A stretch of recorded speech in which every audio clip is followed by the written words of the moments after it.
9월 마지막 주일을 맞이했습니다. 무더웠던 여름 또 장마비로 불편했던 시간들을 생각하면 이렇게 선선함이 느껴지는 이 계절이 얼마나 좋은지 모릅니다. 이제 봄, 가을은 짧아지고 여름과 겨울은 길어지는 이런 시대 속에서 하나님 우리에게 주신 또 날들을 감사하고 이 좋은 계절에 하나님을 사랑하고 또 하나님의 기쁨이 되는 삶을 살아가는 여러분 되시기를 축복합니다. 그간 철로역정이라고 하는 책을 중심으로 해서 시리즈 설교를 진행했는데 더 길게 이어갈 수도 있었겠습니다만은 오늘 제가 9월 마지막 주일로 철로역정의 메시지를 마무리하려고 합니다. 철로역정의 마지막 메시지의 핵심은 뭘까요?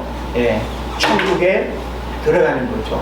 그래서 주인공 크리스찬이 우리가 이야기하는 새 예루살렘, 우리가 그토록 가길 원하고 죽으면 가게 되는 그 신천 신지 새하늘과 새 땅이 어떠한 곳인지를 오늘 여러분이 말씀을 통해서 깨닫고 당장이라도 빨리 그 새 예루살렘에 가고 싶은 그런 영적 갈망이 오늘 우리 안에 충만하게 임하기를 축복합니다.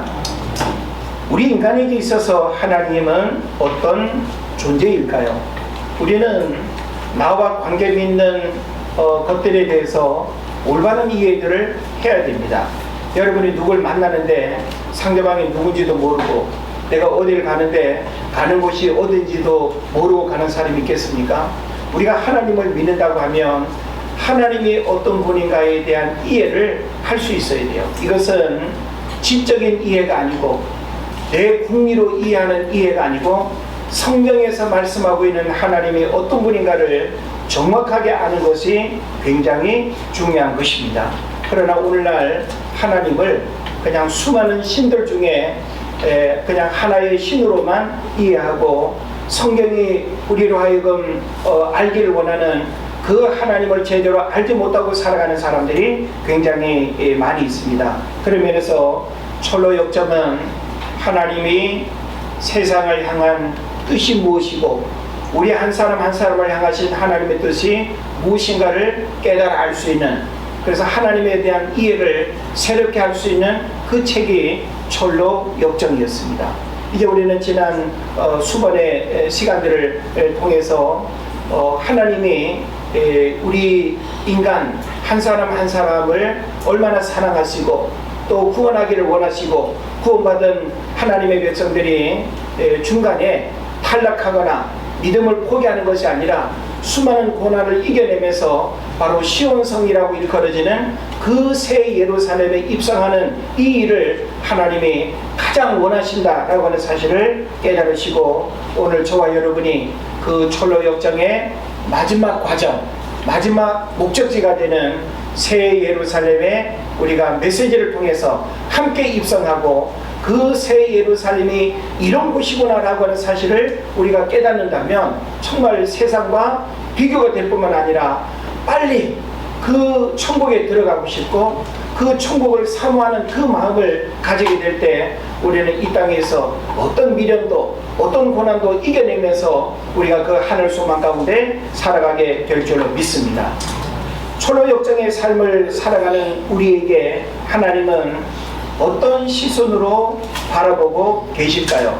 그것을 우리가 한마디로 말하기는 어렵겠지만 이사야서 62장 4절을 보면 하나님의 백성들을 향하신 하나님의 관심, 하나님의 시선이 나와요. 그것은 바로 오늘 우리를 바라보면서 하시는 말씀과 크게 다르지 않겠다라는 생각을 해보는 것입니다. 자, 이사야서 62장 4절에 이렇게 기록하고 있습니다. 다시는 너를 버림받은 자라 부르지 아니하며 다시는 내 땅을 황무지라 부르지 아니하고 오직 너를 헵시바라 하며 내 땅을 뷸라라 하리니 이는 여호와께서 너를 기뻐하실 것이며 내 땅이 결혼한 것처럼 될 것임이라 라고 이렇게 기록하고 있습니다. 할렐루야. 우리 말씀 들을 때 크게 아멘 하면 좋겠습니다. 아멘. 아멘. 이 세상을 살아가는 우리 크리스찬에게 주시는 함축적인 메시지라고 볼 수 있습니다. 그리고 또 너무나 위로가 되는 말씀이고 소망을 품게 되는 말씀이기도 합니다. 다시는 너를 버림받은 자라 부르지 아니하고 다시는 내 땅을 황무지라 부르지 아니하고 오직 너를 헵시바라 하며 내 땅을 뼈울라라 하리니 라고 하는 이 말씀. 그래서 저는 이 말씀을 우리가 조금 쉽게 우리가 해석을 해본다면 택함받은 자의 인생에도 분명히 고통이 있다. 하지만 고통이 전부가 아니다. 이제 너는 헵시바, 여기서 헵시바라고 하는 뜻은 뭔가 하면 나의 기쁨이 그에게 있다라고 하는 뜻이에요. 그러니까 오직 너를 헵시바라 이렇게 부른다 그랬죠. 그러니까 하나님의 기쁨이 누구에게 있다는 거예요? 바로 하나님의 백성들, 구원받은 저와 여러분들에게 하나님의 기쁨이 있다는 거예요. 그러니까 우리가 살아가는 이 땅에서의 모든 삶은 누구의 기쁨이 되는 삶을 살아가는 거예요? 하나님의 기쁨이 되는 삶을 살아가야 되는 것이죠. 그래서 이제 너는 헵시바가 되고 내가 서 있는 땅은 더 이상 황무지가 아니라 뼈울라. 발음이 조금 이렇게 어려울 수 있는데 이 뼈울라라고 하는 말은 결혼한 여인 혹은 신부를 지칭하는 말입니다. 그래서 헵시바, 뼈울라라고 하는 요 단어를 세상 사람들도 다양하게 활용해요. 뭐 가게 이름으로 쓰기도 하고 모임 이름으로 쓰기도 하고 그렇게 하는데 우리는 그 의미를 제대로 알고 사용할 필요가 있습니다. 그래서 이 뷰라, 결혼한 여인, 신부, 그래서 새 삶이 시작되는 땅이 된다라고 하는 그런 의미가 되는 것입니다. 우리가 초로역정을 읽어가면 순례자 크리스찬이 새 예루살렘 성을 향해 감에도 불구하고 그의 순례길에 수많은 고통이 이어지고 있습니다. 그래서 고난의 언덕을 지나야 했고 겸손의 골짜기와 사망의 음침한 골짜기 그리고 절망의 감옥을 또 피해갈 수 없었습니다. 그런데 순례길이 이처럼 고통뿐이라면 아무리 부름받은 순례자요 택함받은 성도라 할지라도 견디기 어려웠을 것입니다. 그렇지 않겠습니까? 물론 디모데서를 보게 되면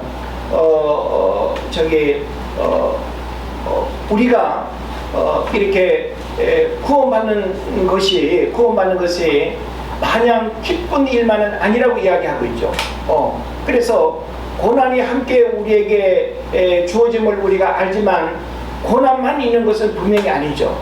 우리는 고난 속에 감추어져 있는 그 고난을 이겨낼 수 있고 고난이 결국 불행이 아니라고 하는 사실을 고난 속에 감추어진 하나님의 뜻을 알면서 우리는 힘을 얻고 소망 가운데 살아갈 수 있는 거 아니겠습니까? 그런 면에서 저주스러운 고통스러운 그런 절망적 어떤 고난만 있다고 한다면 우리가 신앙생활의 어떤 여정을 참 일평생 이렇게 믿는다는 것은 굉장히 어려울 수 있습니다.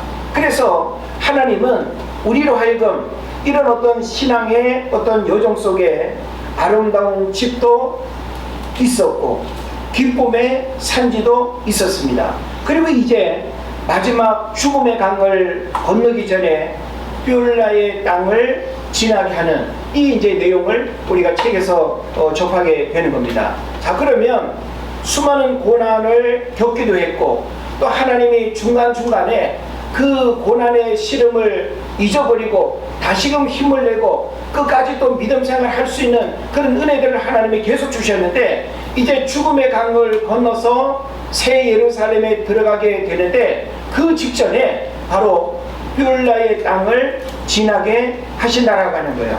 자, 그러면 이렇게 하시는 이유가 무엇인가라고 하는 거죠. 우리를 아름다운 주님의 신부로 준비되게 하기 위해서 뼈울라의 땅을 준비하고 계시고 뼈울라의 땅을 지나가게 하는 거예요. 자, 뼈울라가 뭐라 그랬어요? 결혼한 여인, 신부라고 했어요. 그러니까 우리는 신랑 되신 예수님을 만나는 것이 이 땅에서의 신앙의 여정이죠. 그러니까 남자나 여자나 상관없이 구원받은 모든 성도들은 영적 신부로서의 삶을 살아가는 거예요. 믿습니까? 네. 그래서 우리 육적인 외모를 보면 좀 신부로서 좀 이상하죠. 머리도 허옇고 막 그냥 신부대, 그죠? 그럼에도 불구하고 하나님은 저와 여러분을 영적 신부로 구원했고, 그리고 구원받은 우리 신앙생활의 여정은 영적 신부의 삶을 살아가는 것과 같은 것입니다. 그래서 우리는 마지막 때 이제 우리가 죽어 하나님 앞에 가게 되면 신랑 되신 그 주님을 우리가 만나게 되는데, 그 주님을 만나기 이전에는 우리가 바로 이 뷸라의 땅을 지나게 된다라고 하는 메시지를 통해서 이 영적 신부의 어떤 준비들을 어떻게 하고 있는가. 우리는 주님 만날 날이 가까우면 가까울수록 뭘 더 준비해야 돼요? 영적 신부의 준비를 더 잘해야 되는 거 아니에요? 여러분, 우리가 결혼을 하게 되는 걸 한번 생각해 보세요. 자, 결혼 상대자가 있어요. 아직 결혼 날짜가 잡히지도 않았어요. 그때는 뭐 자유롭게 만나고 옷도 그냥 뭐 자유롭게 입고 막 그럴 거예요. 그런데 이제 상견례를 하고 결혼 날짜가 잡혀지고, 이제 뭐 3달 남아서 2달 남아서 1달 남아서 하면 어때요?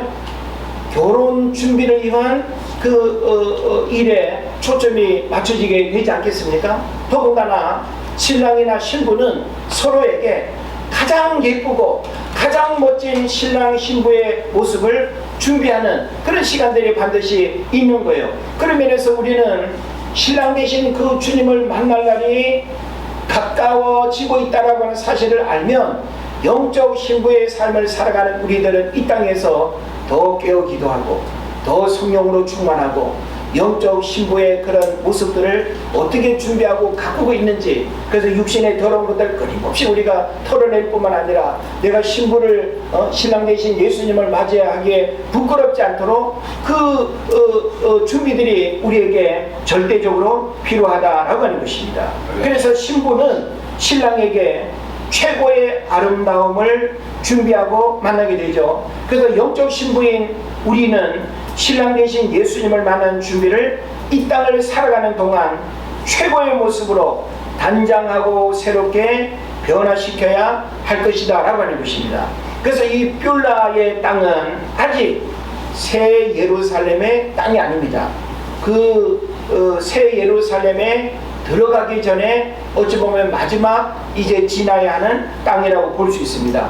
그래서 거룩한 성이 한눈에 들어오는 곳이 바로 이 뷸라의 땅인데, 이 뷸라는 바로 이 땅에서 미리 경험하는 완성된 천국의 예고편 같은 곳이 되기도 합니다. 그래서 우리는 하나님을 통해서 이 땅에서 영적 뷸라 체험을 할 수 있어야 하는 것입니다.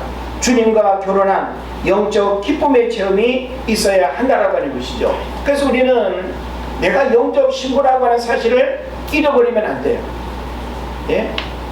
우리는 내가 결혼을 했건 혼자 살건 어떤 상황이건 영적인 측면에서 우리는 내가 바로 주님의 신부라고 하는 영적 신분을 잃어버리면 안 됩니다.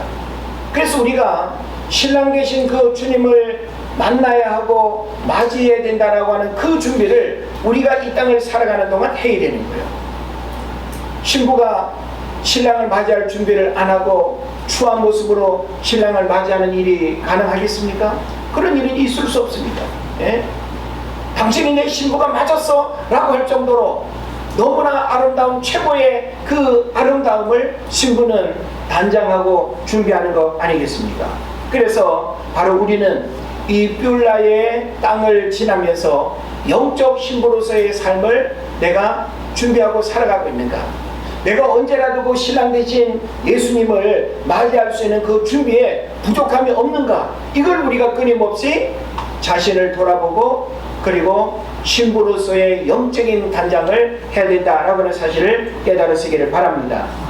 이 모든 시간을 위로하고 이제 죽음의 강가에 도착한 순례자 크리스찬과 소망이 성문에 들어가는 길을 가로막고 있는 강물을 보고는 근처를 서성거리는 다른 두 순례자들에게 묻는 장면이 나옵니다. 우리 해자라고 하죠. 제가 그 캄보디아도 그렇고 중국도 그렇고 이 왕이 사는 이 국골은 외부와 이렇게 좀 단절되어 있지 않습니까? 그리고 어떤 침략자나 어떤 강도가 감히 들어갈 수 없도록 그렇게 하지 않습니까? 그래서 아주 이 해자라고 해서 이 성을 둘러싸고 있는 강을 일부러 이렇게 만든 경우들을 많이 보게 됩니다. 이게 이제 바로 어찌 보면은 죽음의 강이라고 볼 수 있는 거예요. 이 강을 건너야만 천국에 들어가게 된다라고 하는 사실이죠. 그래서 이 크리스찬과 소망이라고 하는 두 순례자는 죽음의 강 앞에 서서 이 죽음의 강이 너무 두려워 보이는 거예요. 죽음의 강을 건너지 아니하고 저 멀리 보이는, 바로 눈앞에 보이는 저 새 예루살렘에 그냥 들어갈 수 없는가 하면서 안타까운 마음을 가지고 있습니다. 그래서 이제 그들은 성문으로 들어가는 다른 길은 없냐고 묻습니다. 근데 다른 순례자들이 대답합니다. 새 예루살렘 성으로 가자면 반드시 강을 건너야 합니다 라고 이렇게 말하는 거예요. 자, 이 얘기는 뭘까요? 우리는 죽음이라고 하는 강을 건너야만 하나님 앞에 갈 수 있어요. 이것은 뭘 말할까요? 죽음을 우리가 받아들이고 죽음의 강을 넘어야 하나님 앞에 갈 수 있다는 거예요. 근데 사람들이 새 예루살렘은 갈망하면서 죽음은 피하고 싶어해. 죽음을 경험하고 싶어 하지 않는다 이 말이에요. 죽음 없이 그냥 갈 수는 없는가 그런 생각을 하는데 그렇게는 불가능하다라고 하는 사실이죠. 그래서 크리스찬은 낙담하며 정말 다른 길은 없냐고 다시 묻습니다. 그 다른 순례자들이 또 대답합니다. 있기는 하죠. 하지만 세상이 생긴 이래 지금까지 엘리야와 에녹 단 2명만 그 길을 지나도록 허락을 받았습니다. 그 외에는 마지막 나팔 소리가 들리는 날까지 누구도 그 길을 지나갈 수 없어요. 그래서 크리스찬과 소망은 여기저기 두리번 그랬지만 강을 건널 다른 길을 보이지 않았습니다. 그래서 모든 사람들은 죽음의 강을 두려워하죠. 죽음을 두려워하지 않는 사람이 어디 있겠어요? 예? 마땅히 내가 죽어야 된다는 사실을 알면서도 죽음의 강을 건너는 일에 대해서는 초연한 사람이 없습니다. 담대한 사람이 없습니다. 예. 이상하게 죽음은 우리에게 두려움과 불안을 다 줘요. 그런데 우리는 그 죽음의 강을 넘어야만 새 예루살렘에 입성할 수 있다는 하는 사실을 생각하면 죽음의 강에 뛰어드는 것을 두려워해서는 안 된다라고 하는 사실이죠. 그래서 모든 사람들은 죽음의 강을 두려워합니다. 그러나 누구도 이 강을 건너지 않고 새 예루살렘에 갈 수는 없습니다. 그래서 우리가 성경을 보면 히브리서 9장 27절에 뭐라고 말합니까? 한 번 죽는 것은 사람에게 정하신 것이요 그 후에는 심판이 있다 그랬습니다. 이 얘기는 뭐예요? 죽음을 인정하고 받아들여야 된다는 거예요. 제가 학교에서 피인자 학생들 이렇게 만나보면 아직 20대 초중반의 나이에 젊고 건강하고 죽음에 대한 어떤 두려움이 있겠어요? 그죠? 그러다 보니까 지금 당장 내가 예수님을 믿어야 된다라고 하는 필요성과 절박함 그런 부분들이 없어요. 그러나 죽음은 태어나는 순간부터 가장 가깝게 우리 눈앞에 다가와 있다는 사실을 알아야 되겠죠. 전도서 3장 2절에서도 날 때가 있고 죽을 때가 있으며 라고 했습니다. 우리는 태어난 시간들을 다 말할 수 있습니다. 그러나 죽음의 시간은 우리가 알지 못하지만 그 죽음은 순서 없이 우리에게 찾아올 터인데 그 죽음을 거부할 사람은 아무도 없다라고 하는 것입니다. 그래서 미국의 유명 코미디언이 있는데 불확실한 세상에서 확실한 것은 두 가지밖에 없다고 이야기합니다. 하나는 세금을 내야 한다는 것이요 또 하나는 죽어야 한다는 것이다 하고 이렇게 말했어요. 예. 세상에 확실한 두 가지, 세금 내는 거하고 죽는 거하고 그거 확실한 거라고 그렇게 이야기를 합니다. 철학자 파스칼도 말하기를 신이 존재하고 죽음 건너편의 세상이 정말 있다면 그 준비는 결코 포기할 수 없는 도박이라고 이렇게 표현했어요. 그러니까 우리는 죽음을 대하는 태도, 죽음을 받아들이는 그 부분에 있어서 의연해야 된다는 거예요. 그리고 그것을 우리가 두려움으로 미루거나 거부하거나 뒷걸음질 칠 수 없다라고 하는 사실을 우리에게 말해주고 있습니다. 여러분은 죽음을 두려움으로 바라보고 있습니까? 아니면 언제라도 내게 다가올 그 죽음을 맞이할 준비를 하고 살아갑니까? 저는 후자 쪽이에요. 물론 저는 지금 젊기도 하고 건강하지만 언제라도 내게 다가올 그 죽음을 기다리고 있다고 해야 될까요? 어떤 모습으로 다가올지 모르지만 하나님께서 나에게 죽음으로 다가올 그 날을 저는 거부하거나 회피하기를 원치 않습니다. 그래서 어찌 보면 저는 내면으로 그때를 기다리고 있고 그 시간을 준비하고 있고, 그리고 내가 또 죽음을 맞이하게 될 때 또 이제 또 남은 가족들이 또 어떻게 살아야 될 것인가 라고 하는 그런 부분들을 여러 가지로 생각을 해보기도 합니다. 그래서 이 죽음의 강을 건넌다는 것을 이 책에서는 영적 신분 증명서가 있어야 한다고 말합니다. 그래 단순히 죽는다라고 하는 그 사건으로 끝나는 것이 아니라 죽음의 강을 건넌다라고 하는 것은 영적 신분 증명서가 준비되는 시간이라고 그렇게 말합니다. 그래서 마태복음 22장에서 이야기하는 혼인잔치에 예복을 입지 않고 참여하려 한 자가 바깥 어두운데 쫓겨나고 슬피 울며 이를 가게 되는 그런 일이 있다고 성경이 증거하고 있지 않습니까? 그러니까 우리가 죽음의 강을 건너 새 예루살렘에 들어간다라고 하는 것은 그냥 죽어서 천국 간다라고 하는 그 차원이 아니라 죽음의 강을 건넌다라고 하는 이것은 우리에게 어떤 의미를 주는가 하면 바로 영적 신분 증명서를 우리가 갖추는 것이고 예복을 준비하는 것과 같다라고 하는 거예요. 그러니까 우리가 죽음을 맞이하는 그 시간은 예복을 입는 시간이 된다라고 하는 것을 의미하는 것입니다.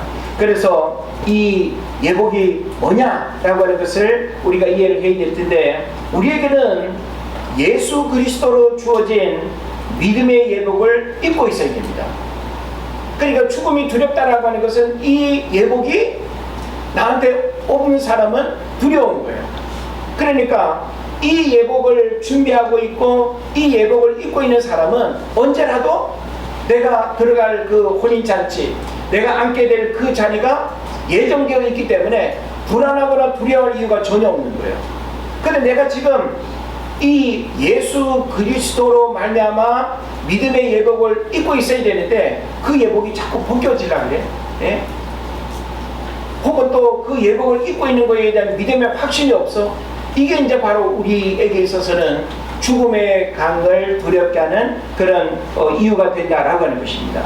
그래서 우리는 예수 그리스도로 주어진 믿음의 예복을 입고 있어야 되는데, 이것은 바로 죄로부터 사함받은 의로움이 있어야 하고 예수님을 통한 참 백성이라는 신분 증명서를 제시할 수 있어야 된다는 거예요.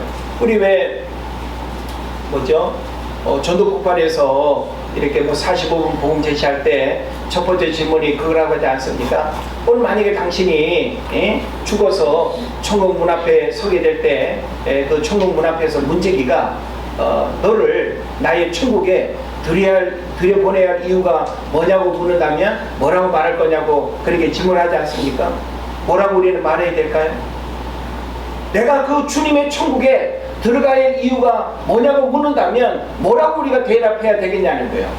그건 바로 뭔가 하면 예수 그리스도를 통해서 죄사함을 받았고 그리고 의로움을 우리가 인정받았기 때문에 그 거룩한 성 새 예루살렘에 들어갈 수 있다라고 하는 것을 말할 수 있어야 된다는 거예요.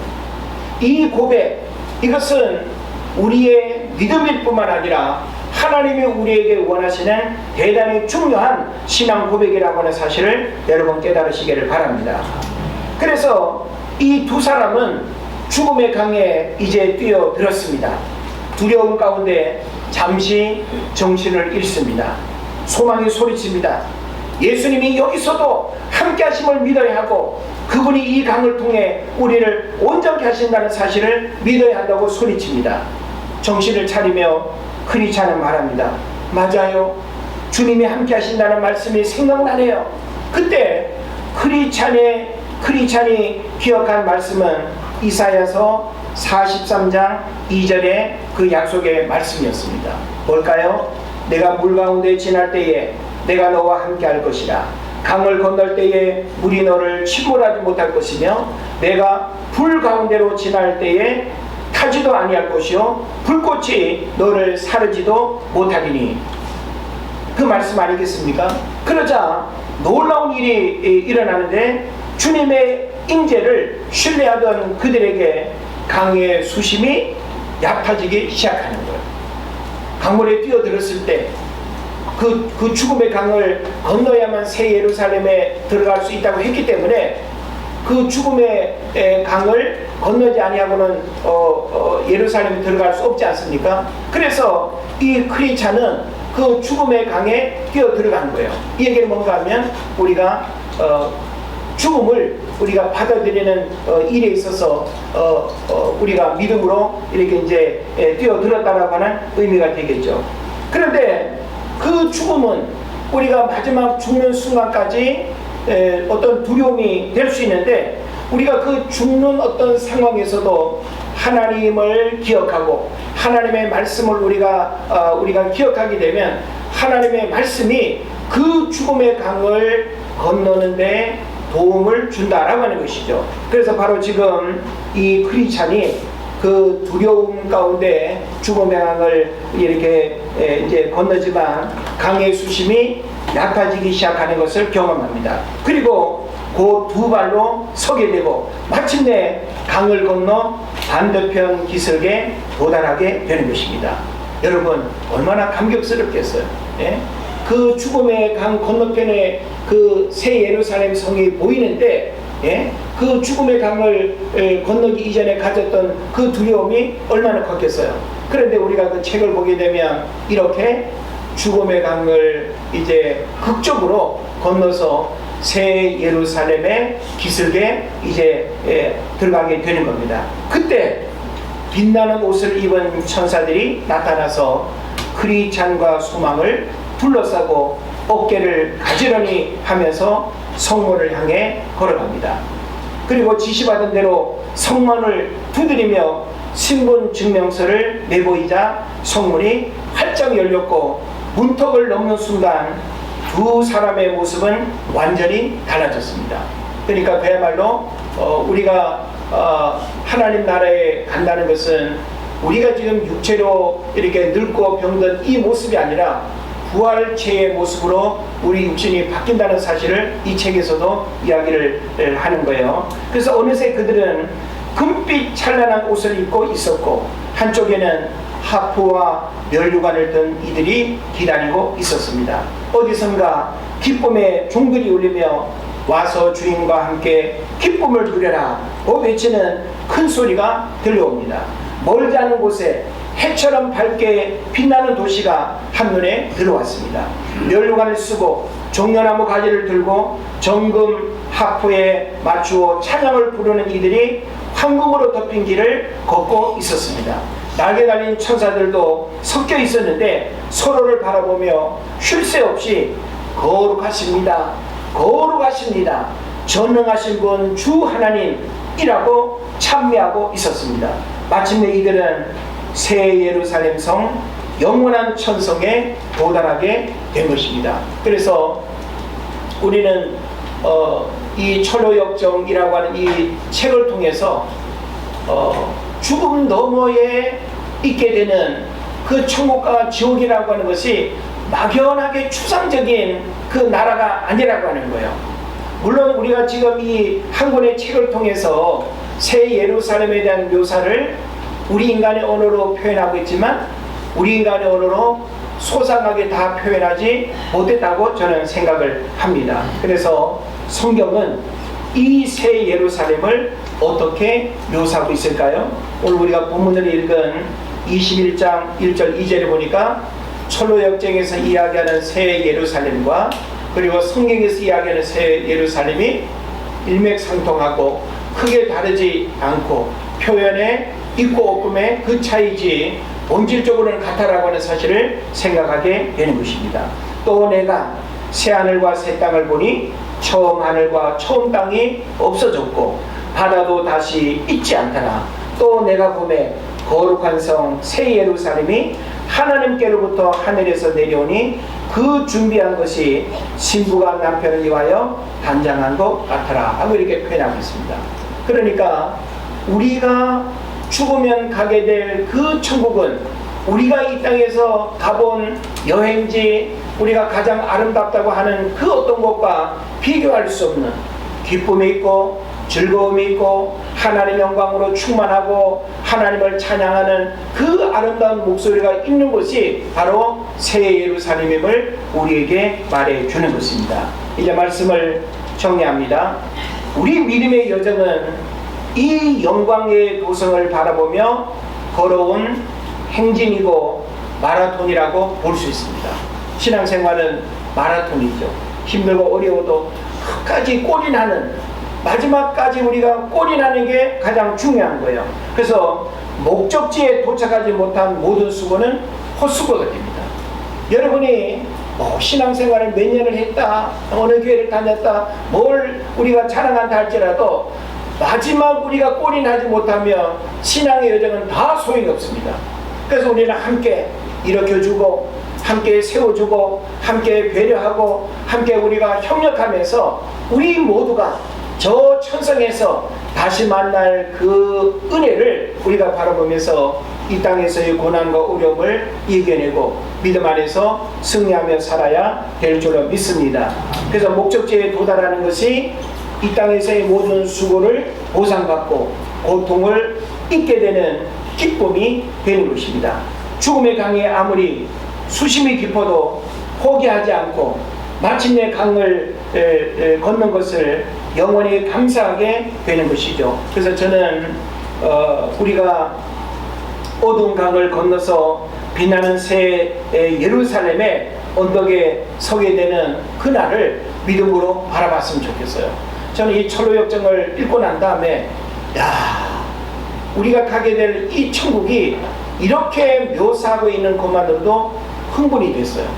그래서 그 철로역정의 여러 과정들 하나하나를 이렇게 바라보면서 이런 고난, 그래 나도 겪었지, 이런 은혜, 맞아 이런 은혜도 있지, 우리가 지금 신앙생활하면서 겪는 것과 크게 다르지 않습니다. 그래서 우리가 그 가평에 가게 되면 이 순례자 코스를 한 2시간 코스로 이렇게 그 가이드가 안내하는 이제 설명을 들으면서 우리 이 철로역정의 하나하나의 장소를 우리가 이렇게 돌아보면서 우리의 신앙을 이렇게 점검하고 은혜 받을 수 있는 그런 기회도 가질 수 있습니다. 다음에 기회가 된다면 우리 교회 성도들이 함께 단체로 또 이렇게 가서 우리의 신앙을 점검하고 우리 신앙의 여정이 아무리 힘들고 어려워도 바로 새 예루살렘이라고 하는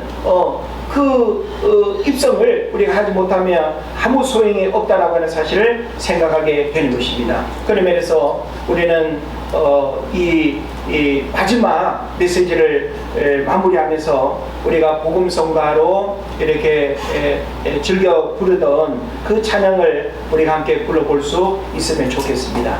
내 인생 여정 끝내요 강 건너 언덕 이를 때. 어찌 보면 지금 이 복음성 가사가 이렇게 크게 다르지 않은 것 같아요. 그래서 우리 인생 여정 속에 찾아오는 고난과 어려움을 잘 끝내고 정말로 예수님이 인도하시는 그 인도함을 받아서 저와 여러분이 죽음의 강을 건너 새 예루살렘 입성하는 그런 은혜가 있기를 주의 이름으로 축복을 드립니다. 우리 함께 찬양할 수 있기를 바랍니다.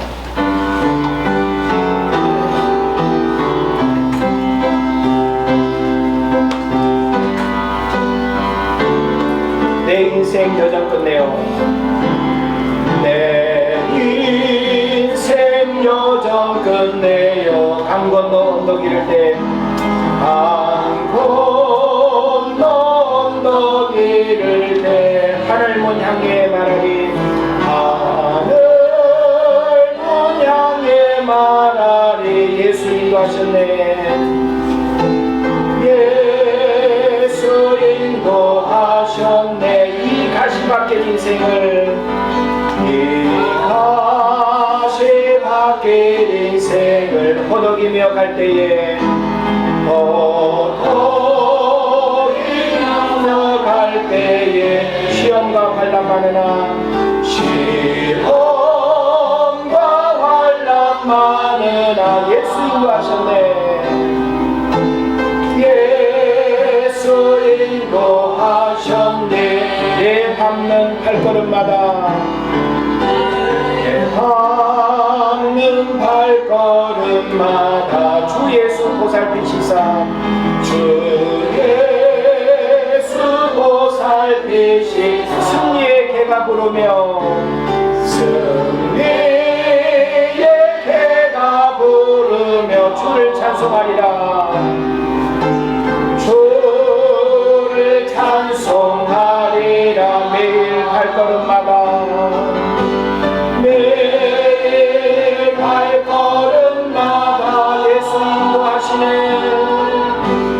예수 인도하시네. 나의 무거운 죄짐을 모두 벗소하는 말,